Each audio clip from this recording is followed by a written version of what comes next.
যত করে ততই ভালো লাগে, ঠিক কিনা? সূরা ফাতিহা 5 ওয়াক্ত সালাতে আমরা কতবার তেলাওয়াত করি, প্রত্যেক রাকাতেই তেলাওয়াত করি, তারপর সূরা ফাতিহার মজা শেষ হয়। ঠিক তেমনি তার পাশাপাশি সূরা আর রহমান অবস্থান করছে। এই সূরাটা যত তেলাওয়াত করে কখনো শুনতে বিরক্ত লাগে না, ভালোই লাগে। এই জন্য আল্লাহর নবী মুহাম্মদুর রাসূলুল্লাহ সাল্লাল্লাহু আলাইহি ওয়াসাল্লাম তিনি বলছেন, ও আমার উম্মতেরা শুনে নাও, সূরা আর রহমান এমন একটি সূরা, প্রত্যেক মানুষের নতুন বধূ থাকে, নতুন বউ থাকে। এই নতুন বউ নিয়ে প্রত্যেকটা মানুষ আনন্দে উল্লাসে থাকে, মনটা বড় খুশি থাকে, মনটা বড় ভালো লাগে। আর কোরআনুল কারীমে 114টি সূরা, আর এই সূরাগুলোর মধ্যে সূরা আর রহমান হলো কোরআনুল কারীমের নববধূ। সুবহানাল্লাহ, কোরআনুল কারীমের নববধূ হাদিসের মধ্যে পাওয়া যায়। সূরা আর রহমানকে ঘোষণা করা হয়েছে। তো আমরা এ থেকে কথা বলবো ইনশাআল্লাহ। সূরা আর রহমান, এই সূরাটি আল্লাহর নবী কতটা গুরুত্ব দিয়েছেন দেখেন। হাদিসের মধ্যে পাওয়া যায়, হযরতে আসমা বিনতে আবু বকর রাদিয়াল্লাহু তাআলা আনহু, হযরতে আসমা বিনতে আবু বকর রাদিয়াল্লাহু তাআলা আনহা তিনি উল্লেখ করেন, ও আমার রাসূলের উম্মতেরা শুনে নাও, আমি একদিন দেখলাম আল্লাহর নবী মুহাম্মদুর রাসূলুল্লাহ সাল্লাল্লাহু আলাইহি ওয়াসাল্লাম কাবা ঘরের কোণে বসে নামাজ পড়তেছে আর সূরা আর রহমান বারবার তেলাওয়াত করতেছে।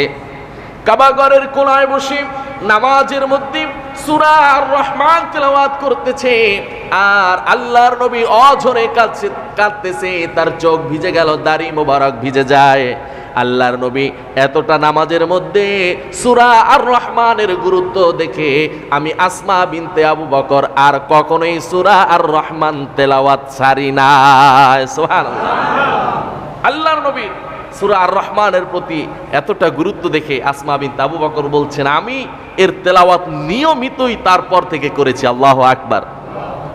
সম্মানিত ভাইরা আমার, বন্ধুরা আমার, সূরা আর রহমান এই সূরাটি সর্বপ্রথম প্রকাশ্যে যখন মুসলমানেরা কোরআন তেলাওয়াত, সাহাবায়ে কেরামরা তেলাওয়াত শুরু করলেন, অর্থাৎ সবাইকে শুনিয়ে উচ্চ বাক্যে সর্বপ্রথম কোরআনের যেই সূরাটি তেলাওয়াত শুরু করেছে সেই সূরাটি হলো সূরা আর রহমান। সুবহানাল্লাহ।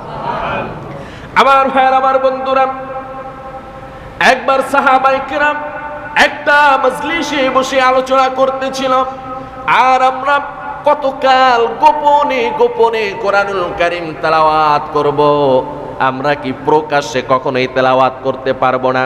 কাফের বেঈমানদেরকে শুনিয়ে শুনিয়ে আমরা কি কোরআনুল কারীম তেলাওয়াত করতে পারবো না?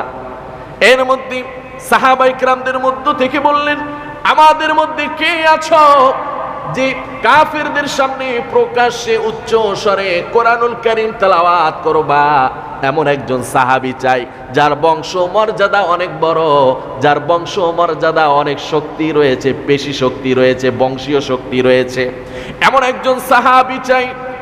এর মধ্যে ইবনে মাসউদ দাঁড়িয়ে গেল, সাহাবায়ে কেরামদেরকে বলল, ও রাসূলুল্লাহর সাহাবীরা শোনো, আমি প্রকাশ্যে কাফেরদের সামনে কোরআনুল কারীম তেলাওয়াত করতে চাই।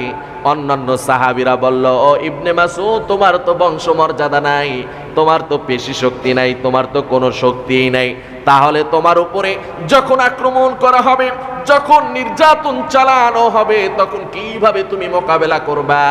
সুতরাং অন্য একজন সাহাবী চাই। ইবনে মাসউদ বলল, সাহাবীরা চিন্তা করো না, আমার যদিও বংশ মর্যাদা নাই, পেশি শক্তি নাই, কোন প্রকার শক্তি নেই, তবে একটি শক্তি আমার মধ্যে রয়েছে, সেই শক্তির নাম হলো ঈমানি শক্তি। সুবহানাল্লাহ। এই কথা বলে ইবনে মাসউদ চলে গেল পাহাড়ের চূড়ায়। পাহাড়ের চূড়ায় গিয়ে চিৎকার করে তেলাওয়াত করতেছিল, আর রহমান আল্লামাল কুরআনা খালাকাল ইনসান আল্লামাহুল বায়ান আশ-শামসু ওয়াল কামারু বিহুসবানি ওয়ান নাজমু ওয়াশ-শাজারু ইয়াসজুদান। এইভাবে একে একে প্রত্যেকটি আয়াত তেলাওয়াত করলো। ওইদিকে কাফিরদের কানে চলে গেল। কাফিরের সর্দাররা একে অপরকে বলাবলি করতে লাগলো, কার এত বড় স্পর্ধা, কার এত বড় সাহস আমাদের সামনে কোরআনুল কারীম তেলাওয়াত করতেছে, কার এত বড় কলিজা আমি দেখতে চাই। এই কথা বলে কাফেরদের একটা সৈন্য পাঠিয়ে দিল, যাও যাও ওই পাহাড়ের উপরে গিয়ে দেখো কে কোরআনুল কারীম তেলাওয়াত করে। একটা সৈন্য নিয়ে এক শ্রেণীর চলে গেল কাফেরদের মধ্য থেকে, পাহাড়ের চূড়ায় গিয়ে দেখলো ইবনে মাসউদ কোরআনুল কারীম তেলাওয়াত করতেছে। সাথে সাথে ইবনে মাসউদকে আক্রমণ করলো, তার শরীরটাকে রক্তাক্ত করে ফেললো, নির্যাতন করলো।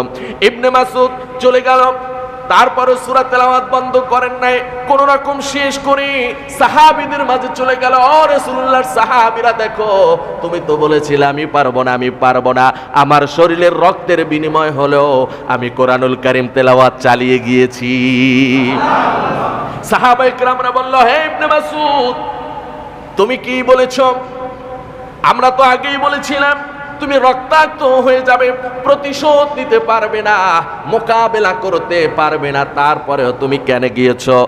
ইবনে মাসউদ ডাক দিয়ে বলল, ও রাসূলুল্লাহর সাহাবীরা শোনো, আমি রক্তাক্ত হয়েছি, আমি নির্যাতিত হয়েছি, আমি মার খেয়েছি, এতে আমার কোনো দুঃখ নাই। একবার নয়, দুইবার নয়, তোমরা যদি 1000 বার বলো, তারপরেও আমি পাহাড়ের চূড়ায় গিয়ে কোরআন তেলাওয়াত করতে চাই। কত মধুর তেলাওয়াত।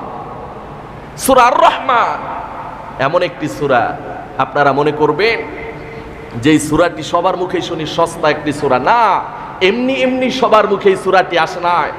যে ব্যক্তি কোরআনুল কারীমের সর্বশেষ 10টি সূরাও মুখস্থ নাই, তারও দেখবেন সূরা আর রহমানের 2-4টি আয়াত মুখস্থ আছে, ঠিক কিনা? কেন এসেছে? এই জন্য সম্মানিত ভাইয়ারা আমার, বন্ধুরা আমার, সূরা আর রহমানের এতটা গুরুত্ব। এই আবার দেখেন এই সূরাটির বৈশিষ্ট্য কি। আল্লাহর নবী মুহাম্মদুর রাসূলুল্লাহ সাল্লাল্লাহু আলাইহি ওয়াসাল্লাম আরেকদিন সূরা আর রহমান তেলাওয়াত করতেছে। সূরা আর রহমান তেলাওয়াত করার সময় তার সামনে অসংখ্য সাহাবীরা বসেছিল। এরপরে আর রহমান আল্লামাল কুরআন খলাকাল ইনসানা আল্লামাহুল বায়ান, এইভাবে তেলাওয়াত করতে করতে যখন তেলাওয়াত করলেন, ফাবিআইয়ি আলাই রাব্বিকুমা তুকাযযিবান, এই আয়াত যখন তেলাওয়াত করতেছিল সাহাবায়ে কিরামদেরকে বলল, ও সাহাবীরা শোনো, আমার এই আয়াত কানা শোনার পরেও তোমরা কেন চুপ রইলে? সাহাবীরা বলল, ইয়া রাসূলুল্লাহ, ইয়া হাবিবাল্লাহ, এই আয়াত শোনার পরে তাহলে আমরা কি বলবো? আল্লাহর নবী মুহাম্মদুর রাসূলুল্লাহ সাল্লাল্লাহু আলাইহি ওয়াসাল্লাম বললেন, ও সাহাবীরা শোনো, আমি যখন সূরা আর রহমান তেলাওয়াত করতেছিলাম আর যখন ফাবিআইয়ি আলাই রাব্বিকুমা তুকাযযিবান এই আয়াত তেলাওয়াত করতেছিলাম, আমার আশেপাশে যত জিন জাতি ছিল, আল্লাহর সৃষ্টি যত জিন জাতি ছিল, তখন তারা বলতেছিল, আমার এই আয়াতের উত্তরে তারা বলতেছিল, গো আল্লাহ, আমরা তোমার কোন নিয়ামতকে অস্বীকার করতে পারবো না। সুবহানাল্লাহ। অর্থাৎ ফাবিআইয়ি আলাই রাব্বিকুমা তুকাযযিবান, এই আয়াতের অর্থ হলো এই সূরার মধ্যে অসংখ্যবার এই আয়াত তুলে দেওয়া হয়েছে, অর্থাৎ আল্লাহ রাব্বুল আলামিন আমাদেরকে বারবার তার নিয়ামত বর্ণনা করতেছে আর বারবার বলতেছে, ও আমার বান্দারা শুনে নাও, আমার এত এত নিয়ামত পাওয়ার পরেও তোমরা কোন নিয়ামতটাকে অস্বীকার করবা? এই কথাগুলো শোনার পরে জিন জাতিরা বলতেছিল, আল্লাহ, তোমার এত এত নিয়ামত আমরা পেয়েছি, না না, তোমার কোন নিয়ামতকে আমরা অস্বীকার করতে পারবো না। সুবহানাল্লাহ। সাহাবায়ে কেরাম আশ্চর্য হয়ে রইলেন।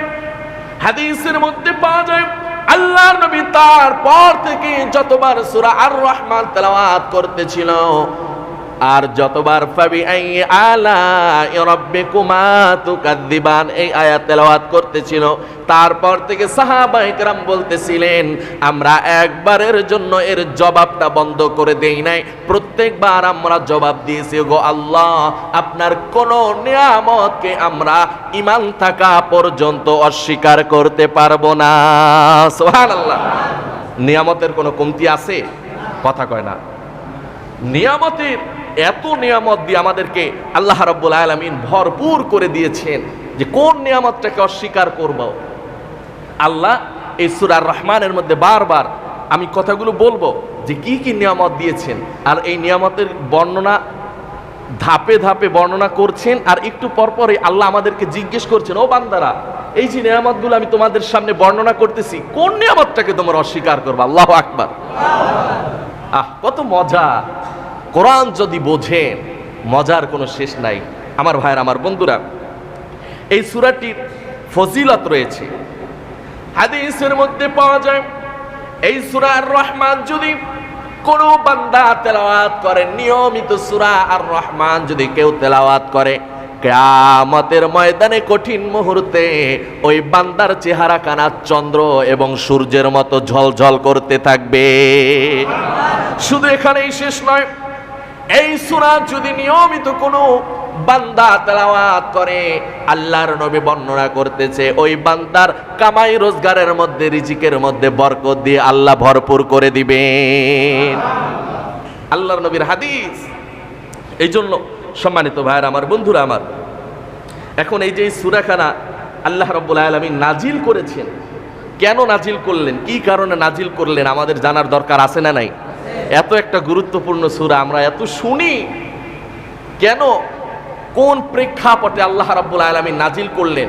এর প্রেক্ষাপটটা আমাদের ঈমানের সাথে সম্পৃক্ত, ঈমানের সাথে সম্পৃক্ত। দেখেন, আল্লাহর নবী মুহাম্মাদুর রাসূলুল্লাহ সাল্লাল্লাহু আলাইহি ওয়াসাল্লাম কাফেরদেরকে যখন বললেন একখানা আয়াত তেলাওয়াত করে, ও কাফেরের দলেরা শোনো, ওয়া ইযা ক্বিলা লাহুম উসজুদু লির-রাহমান ক্বালু আমার রহমান উসজুদু লিমা তা'মুরুনা ওয়া যাদাহুম নুফুরা।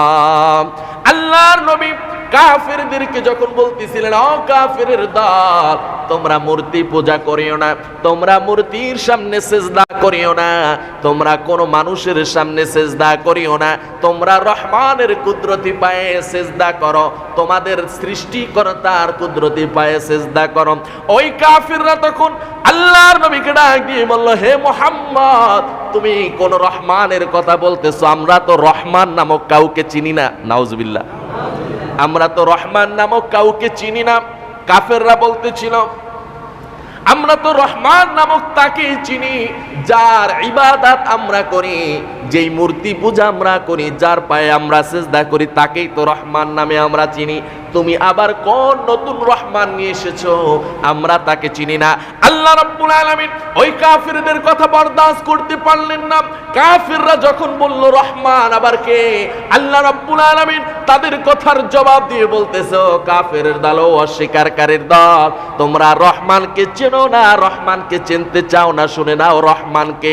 রহমান হলো আর রহমান আল্লামাল কুরআন খালাকাল ইনসান। ও কাফেরের দল, শুনে নাও, রহমান হলো আমি হলো তোমাদেরকে সৃষ্টি করেছি, আমি কোরআন পড়তে শিখিয়েছি, আমি মানুষকে কথা বলতে শিক্ষা দিয়েছি, আর এই জন্যই হলো আমি রহমান। সুবহানাল্লাহ, এই জন্যই হলো আমি রহমান। তোমরা কি এই রহমান কি চেনো না?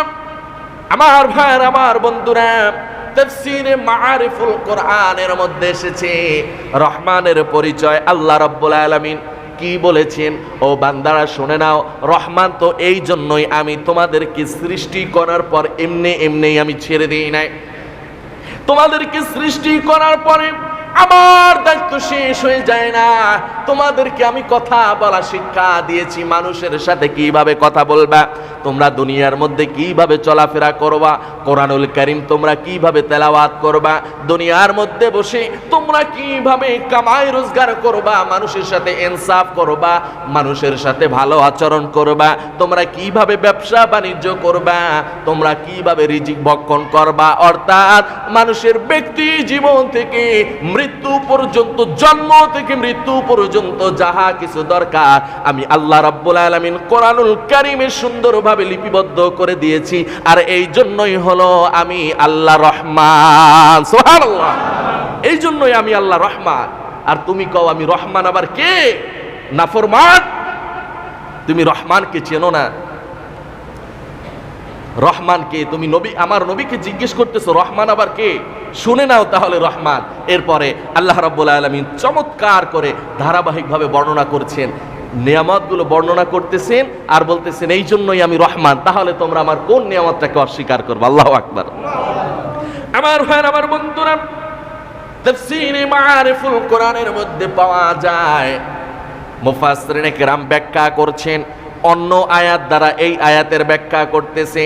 ও বান্দারা শুনে নাও, আল্লাহ রাব্বুল আলামিন এই জন্যই রহমান। আল্লাহ রাব্বুল আলামিন বলেন ওয়ালা তাহিনু ওয়ালা তাহজানু ওয়া আনতুমুল আ'লাউনা ইন কুনতুম মুমিনিন। ও বান্দারা শুনে নাও, দুনিয়ার মধ্যে যদি তোমরা মুমিন হও, যদি তোমরা মুত্তাকিন হতে পারো, তাহলে আমি রহমান, আমি আল্লাহ তোমাদেরকে জানিয়ে দিচ্ছি দুনিয়ার মধ্যে তোমাদের কোনো ভয় নাই, তোমাদের কোনো চিন্তা নাই। সুবহানাল্লাহ। এই জন্যই আমি রহমান। এরপরে আল্লাহ রাব্বুল আলামিন আরেক জায়গায় বলেন আল্লা তাখাফু ওয়া লা তাহজানু ওয়া আবশিরু বিল জান্নাতিল্লাতী কুনতুম তুআদুন। আল্লাহ রাব্বুল আলামিন এখানেও ভয় না পাওয়ার কথা বলেছেন, যারা মুমিন চিন্তা না করার কথা বলেছেন। এরপরে সুসংবাদ দিয়েছেন যদি মুমিন হও তাহলে তোমার জন্য অপেক্ষা করছে জান্নাত। সুবহানাল্লাহ। এই জন্যই আল্লাহ রহমান। আহা, এই জন্যই আল্লাহ রহমান। সম্মানিত ভাইরা, এই জন্য আল্লাহ কেন রহমান এই কথা যদি আলোচনা করতে যায় কেউ, আলোচনা শেষ হবে? কথা কয় না, শেষ হবে? আল্লাহ কেন রহমান এই প্রশ্ন যদি করে একটা মূর্খ মানুষ, কিছু জানে না, সেও 1 ঘন্টা ওই লোককে বয়ান করতে পারবে যে আল্লাহ এই জন্য রহমান। এই যে আমি তোমার সাথে কথা বলতেছি, তুমি জিজ্ঞেস করছো যে রহমান কি কারণে, তুমি যে জিজ্ঞেস করছো, এই জিজ্ঞেস করার শক্তিটা কোথায় পেলে? এই কথা বলার শক্তিটা কোথায় পেলে? আর এই শক্তিটা যিনি দিয়েছেন তিনিই হলো রহমান। আর রহমান হওয়ার কারণে তুমি জিজ্ঞাসা করতে পেরেছো রহমান আবার কে, ঠিক কিনা? তোমার সাহায্য কাজে লাগে না, আল্লাহ রাব্বুল আলামিনের তরফ থেকে সাহায্য আসে, আর তুমি বলছো আমি আমার নিজের ক্ষমতায় আমি এটা সমাধান করেছি, আমার নিজের ক্ষমতায় আমি আমার এই ব্যর্থতা দূর করেছি। সব সময় বলতে হবে আল্লাহর রহমতে। কার রহমতে? আপনি একটা কাজ করেছেন, কাজের মধ্যে সফলতা আসছে, সফলতা দিয়েছেন কে? সুতরাং এই সফলতার ক্রেডিট নিজেকে না দিয়ে সর্বপ্রথম ক্রেডিট দিতে হবে কাকে? আল্লাহকে। আল্লাহ আপনার উপর রহম করেছে, আল্লাহ আপনার উপর রহমত করেছে, কারণ আল্লাহ রহমান, এই জন্য আপনার উপর রহমত করেছে, এই জন্যই আপনি সফলতা পেয়েছেন, ঠিক কিনা? এটা যে কোনো কাজই হতে পারে, ব্যবসা বাণিজ্য, চাকরি, চলাফেরা, পরিবার থেকে শুরু করে সব জায়গায় যেখানে আপনি সফলতা পাবেন সেখানেই আল্লাহর রহমত আছে না নাই? আমার ভাইয়ের, আমার বন্ধুরা, আল্লাহ রাব্বুল আলামিন তারপরে বলছেন আমি এই জন্যই রহমান। আর রহমান আল্লামাল কোরআন, তোমাদেরকে আমি কোরআন শিক্ষা দিয়েছি, এই জন্যই আমি রহমান। কোন কোরআন, কেমন কোরআন? কোন কোরআন, কেমন কোরআন আমাদেরকে শিক্ষা দিয়েছেন?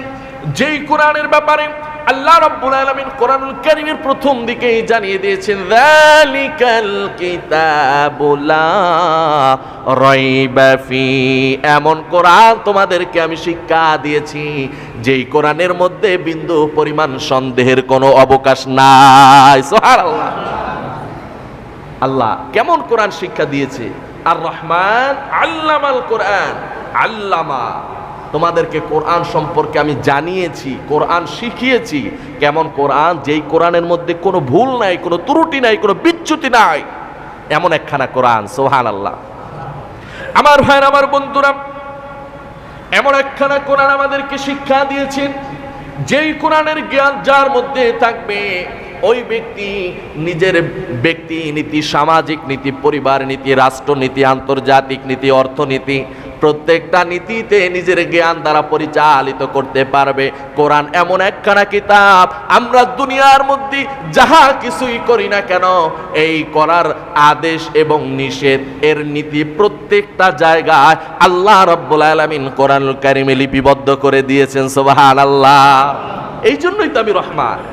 কোরআন এমন একখানা কিতাব দিয়েছি, যেই কোরআন শিখতে পারলে, যেই কোরআন শিখলে তোমার আর নিজের চলার জন্য আর কিছুই প্রয়োজন হবে না। সুবহানাল্লাহ। এমন একখানা কোরআন তোমাদেরকে আমি শিক্ষা দিয়েছি, যেই কোরআন যদি তুমি শোনো, একজন তেলাওয়াত করতেছে আর বসে বসে মনোযোগ সহকারে তুমি ওই ব্যক্তির তেলাওয়াত শুনতেছো, যে ব্যক্তি কোরআন তেলাওয়াত করতেছে ওই ব্যক্তি যেই সওয়াব পাবে, তুমি শোনার বিনিময় আল্লাহ রাব্বুল আলামিন তোমার আমলনামায় সেই পরিমাণ সওয়াব দিয়ে দিবে। সুবহানাল্লাহ। এমন কোরআন, এই কোরআন তোমাদেরকে শিক্ষা দিয়েছে, আর এই জন্যই আমি রহমান।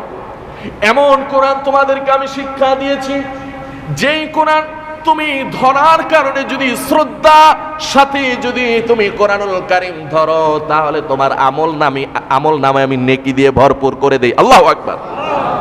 এমন কোরআন, যেই কোরআন তুমি যদি শ্রদ্ধার সাথে ধরে যদি তুমি একবার চুমু খাও, তাহলে তোমার আমল নামায় আমি 10টি নেকি দিয়ে দেই। সুবহানাল্লাহ।